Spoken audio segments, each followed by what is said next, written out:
골로새서의 두 번째 이야기를 전하도록 하겠습니다. 신앙생활의 시작도 기도이고 신앙생활의 마침도 기도입니다. 기도하는 것이 그 사람과 그 교회 공동체의 믿음과 그 사람의 신앙의 수준이 되는 것입니다. 그래서 그리스도인들은 기도를 잘하고 살아야 합니다. 그래서 기도를 잘 하려면 우리는 하나님께서 우리의 기도에 기뻐하시고 또 그 기도에 응답하시는 그 기도를 배워야 한다라고 하는 사실이죠. 많은 사람들이 기도가 저절로 된다라고 생각하지만 여러분 결코 그렇지 않습니다. 한국 교회는 이 지구상에 있는 그 어떤 교회들보다도 기도를 많이 하는 교회입니다. 그럼에도 불구하고 그 수없이 많은 그 기도가 있음에도 불구하고 기도하는 사람이 잘 바뀌지 않는 이유는 바른 기도를 배우는 데 힘을 쓰지 않았기 때문이라는 거예요. 기도를 하지 않았던 것이 아니에요. 열심으로 기도하고 최선을 다해서 기도하였지만 바른 기도를 배우는 데에는 힘을 쓰지 못했기 때문에 그래서 우리가 열심히 기도는 하지만 그 기도하는 사람은 변화되지 않는 경우가 잘 바뀌어지지 않는 것이 있다라고 하는 것입니다. 배우지 않았기 때문에 성경적인 기도보다는 내 필요함을 구하는 기도, 내 육신을 위한 기도, 거기에 멈추는 경우가 참으로 많이 있다라고 하는 사실이죠. 그러니 세상 사람들이 하는 기도와 오늘 우리가 드리는 기도와 별반 차이가 없다라고 하는 사실이에요. 그들이 구하는 거나 오늘 그리스도인들이 구하는 거나 거의 다를 바가 없다라고 하는 사실인 것입니다. 그렇기 때문에 우리는 기도는 많이 하고 있지만 기도하는 나 자신은 기도의 삶으로 변화되지 못하는 경우가 얼마나 많은지 모른다라고 하는 것이죠. 그래서 우리 그리스도인들은 특히나 더 하나님께서 원하시고 바라시는 참된 기도를 배워야 한다라고 하는 사실입니다. 특별히 골로새서 1장 9절에서 12절 말씀은 에바브라에게 골로새 교회와 성도들에 대해 보고를 받은 사도 바울이 그들을 위해 기도한 내용들이 나오는데 오늘 이 본문의 말씀이 우리가 배우고 따라야 될 기도의 모범이 되지 않을까 저는 생각을 합니다. 바울이 오늘 드려진 이 기도가 오늘 그리스도인들이 배워야 될 기도라고 하는 사실이죠. 우리의 단순한 생각으로는 세상의 핍박과 어떠한 유혹들, 이단들의 도전 앞에 흔들리는 이 골로새 교회 교인들, 그 성도들을 위하여서 그들이 안전하게 하고 그들이 건강하게 해주고 그들의 물질의 어려움이 없도록 하나님 앞에 기도할 것 같은데 바울은 그러한 기도를 전혀 하지 않습니다. 그들의 삶은 여전히 어렵고 힘듭니다. 수없이 많은 이 이단들에 의해서 또 핍박에 의해서 또 여러 가지 일들에 의해서 어려운 상황에 놓여져 있어요. 근데 이 사도 바울이 그들을 위해서 기도하는데 뭐 건강이라든지 안전이라든지 이단으로부터 그들을 구원하여 주시고 뭐 이런 것을 기도할 것 같은데 바울은 그렇게 기도하지 않았다라고 하는 사실입니다. 그래서 오늘 우리는 이 바울의 기도를 통하여 어떠한 기도가 정말 하나님께서 원하시는 그 기도인지를 고민해 봐야 된다라고 하는 사실이에요. 그렇다면 바른 기도의 자세는 어떻게 기도해야 하는 것이 바른 기도일까? 우리가 어떻게 기도해야 될까요, 여러분? 골로새서 1장 9절에 보면 이로써 우리도 듣던 날부터 너희를 위하여 기도하기를 그치지 아니하고 구하니 라고 기록되어져 있어요. 9절 말씀의 시작은 우리도라고 하는 말씀으로 시작을 합니다. 우리도라고 하는 것은 기도는 힘을 합하여야 한다라고 하는 것을 의미하고 있다는 거예요. 홀로 기도하는 것이 아니라 오늘 우리도 사도 바울뿐만 아니라 에바브라도 그래서 이 우리도 함께 기도를 해야 되는데 이 기도라고 하는 것은 힘을 합하여 해야 한다라고 하는 의미를 지니고 있다라는 거예요. 기도는 흔히 혼자 하기가 하는 것이 대부분의 일상입니다. 그러나 분명한 사실은 믿음의 선배들이, 믿음의 선진들이 앞서서 앞선 분들이 기도를 이끌어줘야 하고, 그리고 서로를 위하여 함께 중보 기도해야 한다라고 하는 것을 바울은 이야기하고 있다는 거예요. 홀로 기도하게 하지 마시고 함께 한 힘이 되어서 함께 기도해라. 서로를 위하여서, 또 그들의 삶을 위하여서 함께 중보하라. 함께 기도하면 기도할 힘이 생기는 것입니다. 기도의 동지가 많은 사람이 그리스도 안에서 믿음의 강한 사람이 될 수 있다라고 하는 것이죠. 또 한 가지는 그치지 아니하고라고 기록되어져 있어요. 여러분, 기도는 하나님과의 대화이며 영적인 호흡이라고 하는 것을 의미하고 있다는 것입니다. 그러므로 바울이 기도하는 것은 함께 힘을 합쳐 기도하고 쉬지 말고 기도해야 된다라고 하는 것을 지금 강조하고 있다라고 하는 것이에요. 우리가 하나님 앞에 기도를 그치면 우리의 영은 반드시 죽습니다. 나를 위하여 끊임없이 기도해야 하지만 우리의 가정과 우리의 사랑하는 사람들을 위하여서, 또한 교회를 위하여, 자녀를 위하여, 나라와 민족을 위한 기도도 우리는 그치지 말아야 된다라고 하는 것입니다. 그런 바른 기도의 내용은 무엇을 구하는 것일까? 골로새서 1장 9절에 보면 너희로 하여금 모든 신령한 지혜와 총명에 하나님의 뜻을 아는 것으로 채우게 하시고, 이렇게 말씀하고 있어요. 우리가 무엇을 구하는 게 가장 먼저냐? 하나님 앞에 드려지는 기도의 가장 중심이 뭐냐? 바로 하나님의 뜻을 알게 하옵소서라고 하는 것이에요. 우리가 단지 우리의 소망과 우리가 원하는 것들을 하나님 앞에 알리는 그런 것이 기도가 아니라, 참된 기도는 먼저 하나님께서 내 삶을 통하여 기뻐하시는 하나님의 뜻을 알게 하는 것이 기도라고 하는 거예요. 우리가 가장 먼저 하나님 앞에 구해야 되는 것은 세상적인 그러한 것들이 아니라 하나님의 뜻이 어디에 있습니까? 나를 향한 하나님의 계획이 무엇입니까? 오늘 우리의 가정과 내 삶을 통하여서 이루고자 하시는 하나님의 뜻이 어디에 있습니까? 그것을 위하여 먼저 기도하라고 이야기하고 있는 것입니다. 우리가 먼저 기도해야 될 것은 우리를 향한 하나님의 뜻을 아는 것입니다. 바울은 골로새 교인들에게 신령한 지혜와 총명을 주셔서 하나님의 뜻을 알기를 구하고 있습니다. 근데 여러분 보세요. 하나님 앞에 지금 바울이 기도하고 있는데 먼저 뭐라고 하냐면, 하나님, 신령한 지혜를 좀 주시옵소서. 하나님의 지혜가 오늘 우리에게 있기를 원합니다. 나에게도 있기를 원하고 저 골로새 교인들에게도 있기를 원합니다. 하나님의 신령한 지혜를 좀 주시고, 더 나아가서 총명도 주시옵소서. 하나님, 지혜와 총명을 주시는데 분명한 사실은 뭐냐? 그것을 가지고 우리가 세상을 살아나가는 방법을 알기 위해서 그 기도하는 것이 아니라고 하는 거예요. 어떻게 살아야 잘 살고 어떻게 해야 뭐 하는 것을 받을 수 있는 그 목적이 아니었다라는 거예요. 하나님 앞에 하나님의 지혜와 하나님의 총명을 구하는데 그 목적은 단 하나, 하나님의 뜻을 아는 것이었다라는 거예요. 하나님의 뜻. 하나님의 뜻을 아는 정도가 아니라 사도 바울은 하나님의 뜻으로 모든 생각에 채워지기를 지금 기도하고 있습니다. 하나님의 뜻을 알고 하나님의 뜻대로 생각하며 하나님의 뜻으로 말하고 하나님의 뜻대로 행동하며 살아가기를 기도하고 있다는 거예요.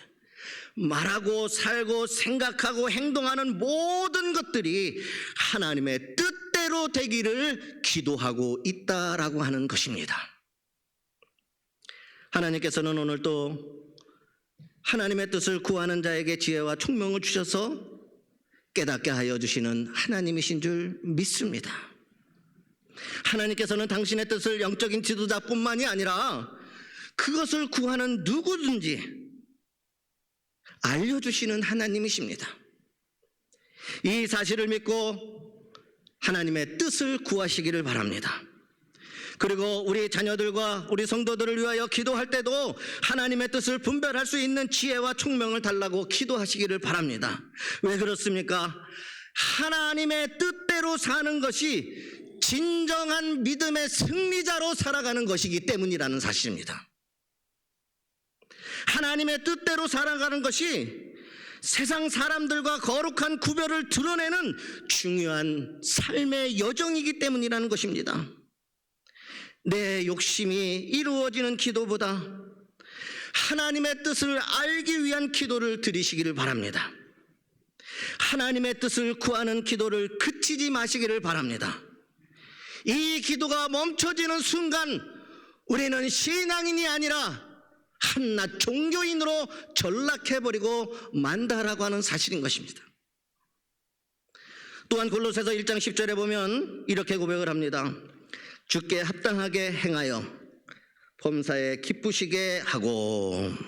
이 말씀은 우리가 무엇을 구해야 되는 건 두 번째예요. 첫 번째는 하나님의 뜻을 알게 하여 주시옵소서. 주님, 내 생각, 내 뜻, 내 마음, 내 이거 헤아려 주시옵소서가 먼저가 아니라 주님, 나를 향한 주님의 뜻을 알게 하여 주시옵소서.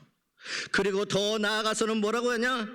주님, 이제 내가 주님을 기쁘시게 하는 인생이 되게 하여 주시옵소서라고 기도한다는, 그것을 구하고 있다는 거예요. 주님을 기쁘시게 하는 인생이 되는 것. 성도는 세상 사람들이 가지고 있는 기준인 성공과 인정, 부를 위해 사는 사람이 아니라 하나님의 뜻대로 살아서 하나님을 기쁘시게 하는 것이 목표인 사람들이 그리스도인들인 겁니다. 하나님을 기쁘시게 하는 것이 오늘 우리의 삶의 목적이라고 하는 거예요.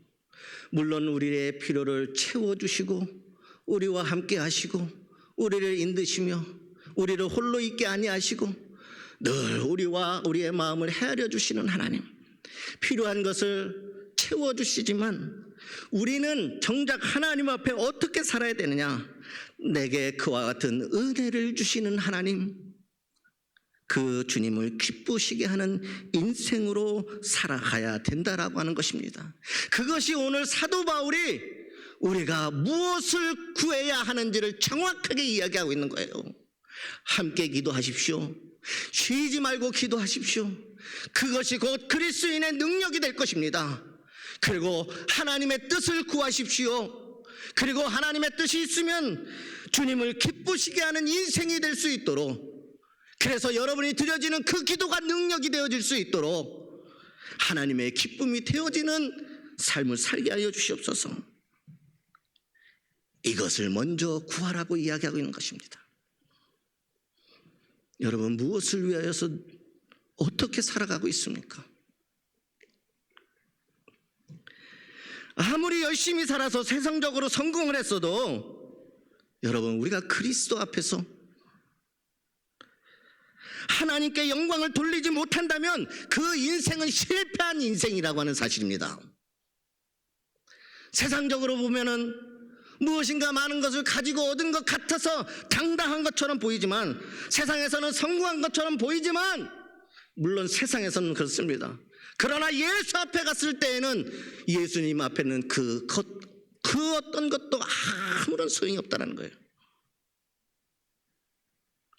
세상을 살아가는 동안에 필요한 것들 뿐이었지, 이 땅에서 나를 자랑하는 것 뿐이었지, 그것이 하나님을 기쁘게 하는 것은 아니었다라는 겁니다. 그래서 여러분, 우리 그리스도인들은요, 열심히 살아서 세상적으로 성공했어도 지금 이 순간 하나님 앞에 영광을 돌리지 못하면 그 인생은 하나님 앞에는 실패한 인생이라는 거예요. 그래서 바울은 고백하는 거예요. 하나님의 기쁨이 되는 인생 사십시오. 그러면 여러분의 기도가 능력의 기도가 될 겁니다. 하나님이 기뻐하셔서 여러분의 기도 가운데에 여러분의 모든 삶을 인도하여 주실 것입니다. 그러니 우리는 먼저 주님 앞에 기도할 때 하나님의 뜻을 구하고 하나님의 기쁨이 되게 하여 주시옵소서. 오늘 말씀해 보니까 하나님을 기쁘시게 하되 범사에라고 하는 말씀을 씁니다. 범사에. 우리가 잘 알고 있듯이 범사라는 것은 모든 일입니다. 그러니까 우리의 인생, 우리가 살아가는 모든 일들, 우리가 지금까지 살아오면서 겪었던 수없이 많은 인생의 우여곡절들, 여러 가지 수없이 많은 그 모든 것들을 가지고 하나님을 기쁘시게 하라고 하는 것이, 어떤 특정한 하나를 정해놓고서 내가 예배 잘 드렸으니까, 내가 헌금 잘했으니까 하나님의 기쁨이 되겠지, 이런 것 말고요, 모든 것, 내 삶에 살아가면서 일어나는 수없이 많은 그 일들을 통하여서 그 일이 하나님에게 기쁨이 되게 하는 것, 그것이 바울이 이야기하는 범사에 기뻐하게 하십니다. 모든 일에. 그런데 이 범사라고 하는 것을 이야기하다 보면 모든 일이라고 하면 너무 광범위하기 때문에 사도 바울은 이 다음에 이 범사에 하나님을 기쁘시게 하는 일이 무엇인지를 4가지를 이야기해 줘요. 골로새서를 통하여서. 그 첫 번째가 뭐냐? 하나님을 기쁘시게 하는 범사 첫 번째, 인격과 성품의 풍성한 열매를 맺는 것이에요. 잘 들으시기 바랍니다. 인격과 성품의 풍성한 열매. 모든 선한 일에 열매를 맺게 하시며, 골로새서 1장 10절에서 모든 선한 일에 열매를 맺게 하시는데, 이 열매라고 하는 의미는 인격과 성품을 지칭하는 거예요. 모든 선한 일에 선한 인격과 선한 성품의 열매가 맺어질 때에 하나님이 그것을 기뻐하신다는 거예요. 하나님의 자녀로 살아갈 때 하나님 자녀다운 성품과 인격이 드러나서 하나님을 기쁘시게 하는 것이 범사에 하나님을 기쁘게 하는 겁니다. 오래전에 한 전도사님이 저한테 질문을 해요. 목사님, 교회의 영적 지도자를 이렇게 뽑을 때 목사님은 어떤 기준으로 뽑습니까? 저한테 물어보는 거예요.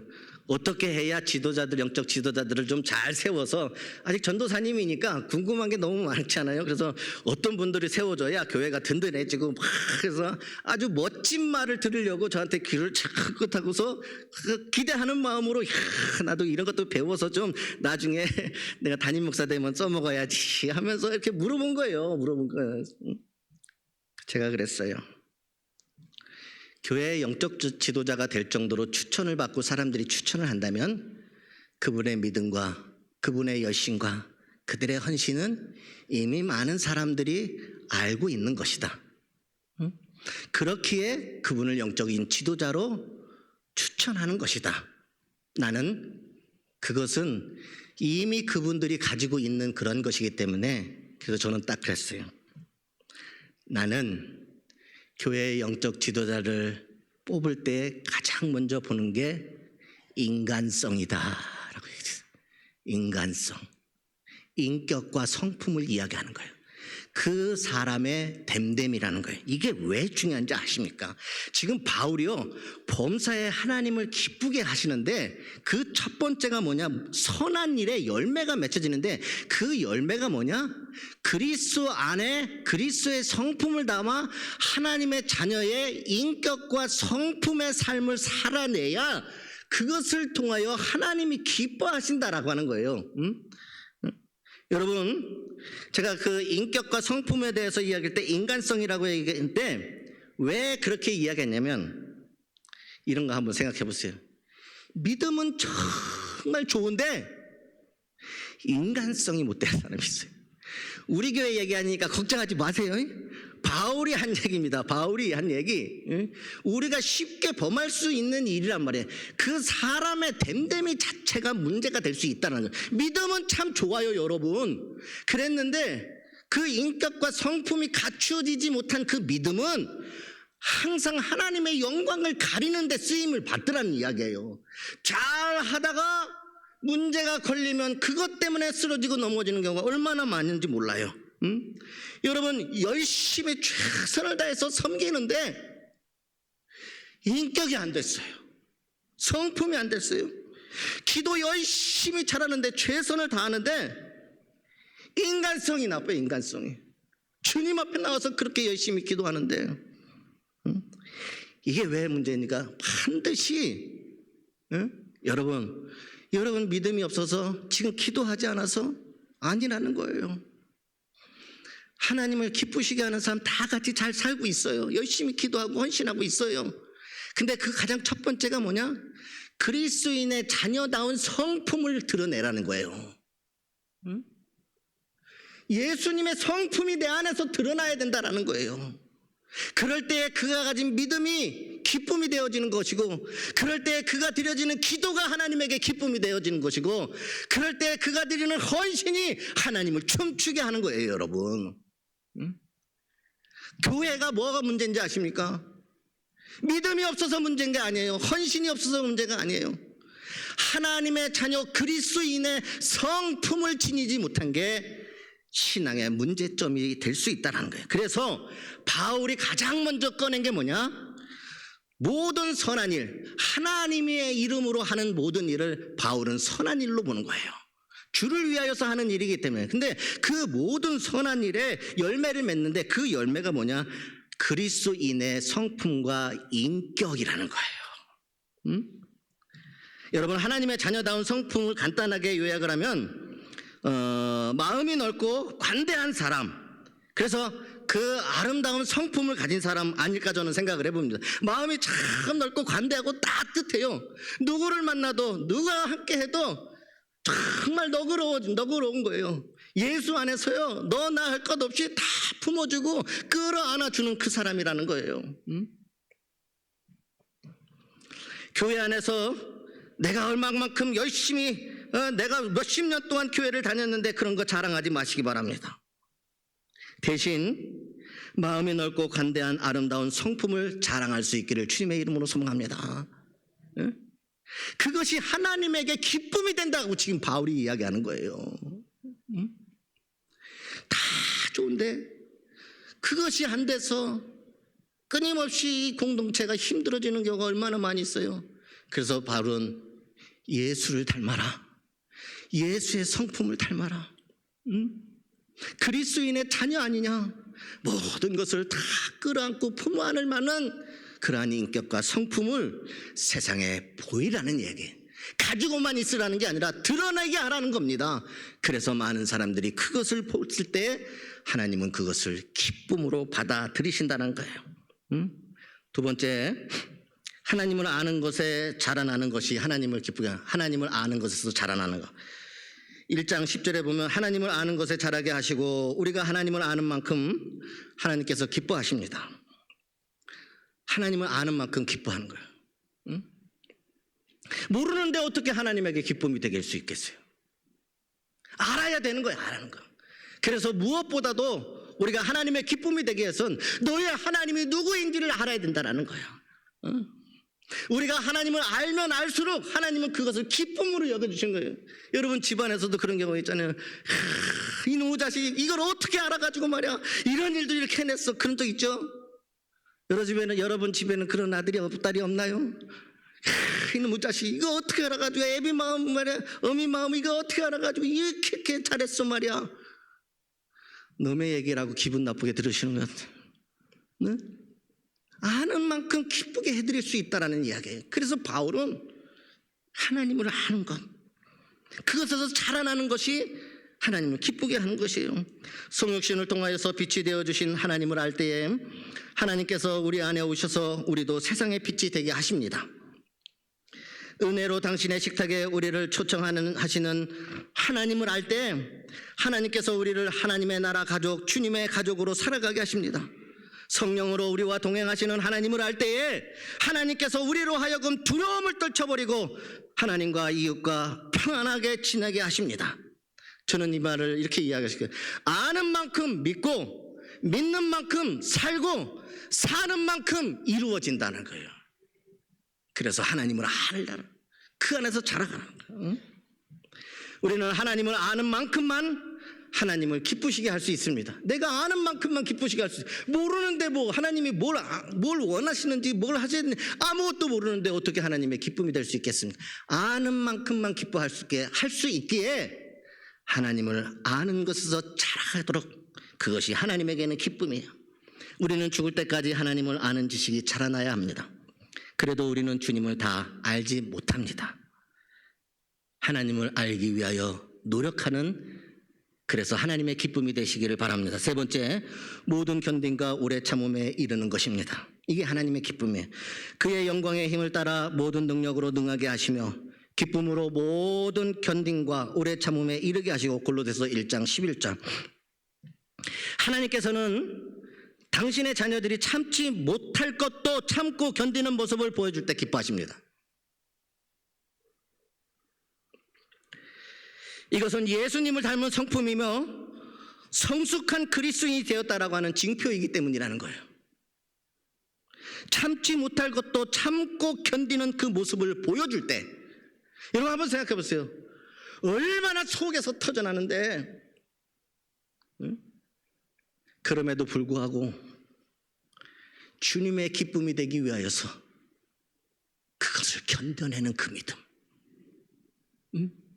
마치 저는 이걸 공부하면서 목회 이야기 같아요. 목회 이야기.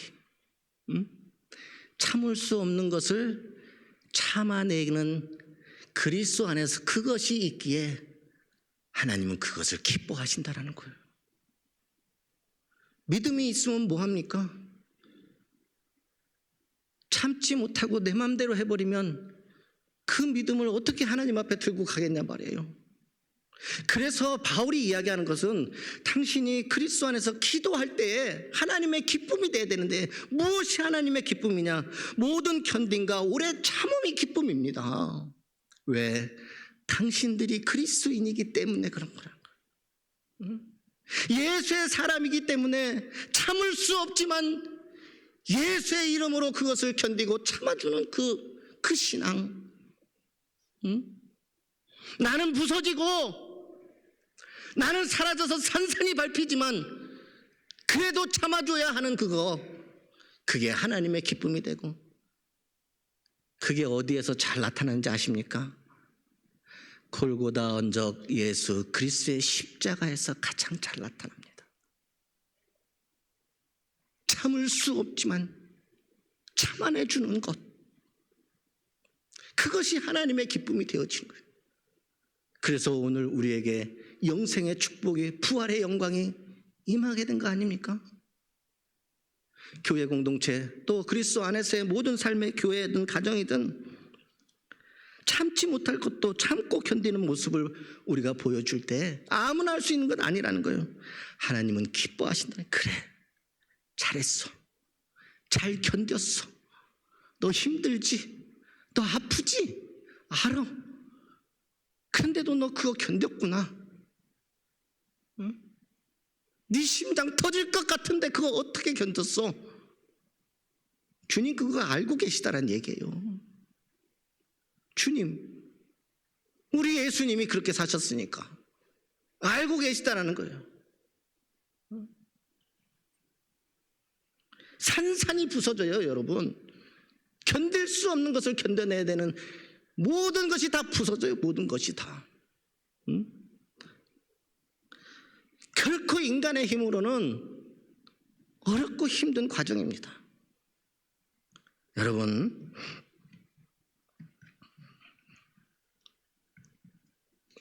그래서 이거는 실은 사람의 힘으로는 안 됩니다. 사람의 힘으로, 주께서 주시는 능력으로만 가능한 거예요. 예수 그리스도를 믿는 믿음이 가능케 한다는 거예요. 내가 아니라 내 안에 있는 믿음이 나를 견디게 한다는 거예요. 오늘도 저는 똑같습니다. 내 안에 살아계신 예수 그리스도, 그분이 오늘도 여전히 참을 수 없는 것을 참게 하시고, 산산이 부서져도 예수께서 십자가상에서 자신의 모든 것을 버렸던 것처럼 산산이 부서졌지만, 그러나 그것을 통하여 하나님이 기뻐하셨어요. 바울은 골로새 교회의 성도들에게 하나님의 기쁨이 이런 것입니다, 지금 이야기하고 있어요. 주님께서 주시는 능력과 마음으로만 가능한 것이기 때문에 주님의 십자가를 붙들고 용서의 은총을 덧입은 자들이 할 수 있는 것이에요. 아무나 할 수 있는 것이 아니에요. 용서의 그 은총을 받은 자들이 하는 거라는 거예요. 오늘 또 힘이 들만 예수 그리스도의 십자가를 붙잡고 십자가와 부활의 믿음을 가지고 견디고 오래 참는 자들을 하나님께서는 보시며 기뻐하신다는 겁니다.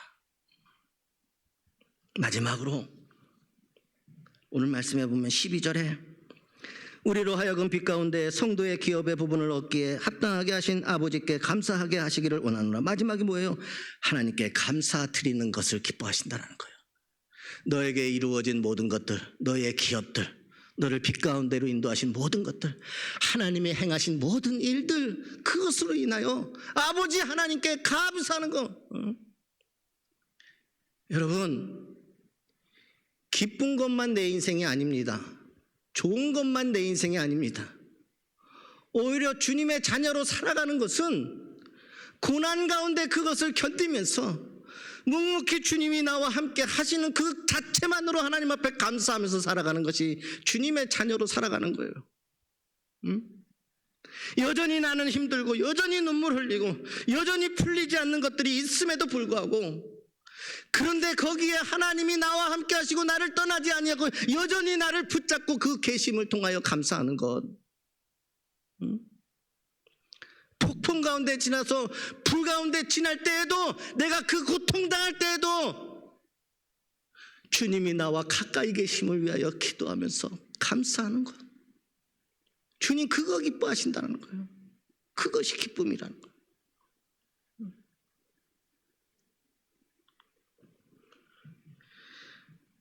여러분, 누군가가 여러분 자신에게 감사를 표현할 때 기쁨이 넘치시죠? 이것도 생각하시는 분이 있으신가요?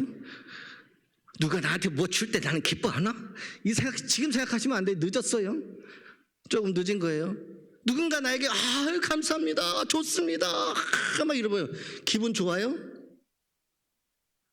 왜 얼굴은 그 기분, 나는 네가 감사하다니까 기분이 너무 안 좋아. 이런 분 있어요? 빨리 병원 가야 돼요. 마음의 병이 걸린 거예요. 마음의 병이. 기쁨을 기쁨으로, 감사를 감사로 받을지 모르는 마음의 병이 걸린 거예요. 삐딱해진 거예요. 삐딱해진 거. 여러분 자녀들 생각해 보세요. 아빠가 내 아빠여서 고맙고 엄마가 내 엄마여서 고마워. 이게 뭔 대수의 말? 안 그래요? 당연히 아빠가 내 아빠지. 그럼 니네 옆집 아빠일 수는 없잖아요. 근데 여러분 생각해 보시라는 거예요. 단순해요. 그냥 당연한 거예요. 아빠가 내 아빠, 지금 당연히 내 아빠죠. 근데 그 한마디, 아빠가 내 아빠여서 고맙고 엄마가 내 엄마라서 좋아. 미칠 노릇이죠. 아니 이거 듣고도 아무런 감흥이 없으신 분들은 이거 어떻게 된 거예요? 작은 말 한마디지만, 당연한 거지만 부모들은 그 소리를 들으면 기뻐 춤을 추는 거예요. 춤을 추는 거. 하나님 앞에 감사가 그런 거라는 거예요. 당연한 것 같지만 그 당연하게 누려지는 이 모든 것들, 그냥 단지요 주님 감사합니다 그 한마디면 된다는 거예요. 그거를 하나님이 기뻐하신다는 거예요. 여러분, 무엇이냐고 자꾸 따지려고 묻으려고 하지 마세요. 성경은 분명해요. 그것을 하나님이 기뻐하시기 때문이라는 거예요. 그리고 하나님을 기뻐하시는 것을 위하여, 하나님의 영광을 위하여 살아가는 것이 우리 그리스도인들이에요. 하나님께서는 말씀하십니다. 감사로 제사를 드리는 자가 나를 영화롭게 하느니 그의 행위를 옳게 하는 자에게 내가 하나님의 구원을 보이리라. 시편 50편 23편. 나를 영화롭게 하는 것, 그리고 하나님의 구원을 그에게 보이는 것이 바로 하나님 앞에 감사하고 그 행위를 옳게 하는 자들이라. 이렇게 시편에서는 기록하고 있습니다. 하나님을 기쁘시게 하는 그리스도인들이 되시기를 주님의 이름으로 소망합니다. 우리 옆사람하고 인사 나눕시다. 하나님을 기쁘시게 하는 그리스도인이 됩시다. 그리고 한마디씩 하세요. 당신만 잘하면 돼.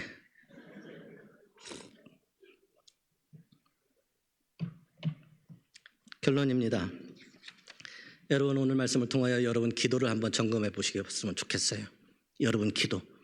잘했다 잘못했다는 것이 아니야. 하나님이 그 기도에 응답해 주시고 기뻐하시는 것이 있다는, 우리가 먼저 구할 것이 있는데 우리는 여전히 세상 사람들과 똑같은 거 그거 놓고서 그 수준에 머물러 있어서는 안 돼. 나아가시기 바랍니다. 높이 올라가시기 바랍니다.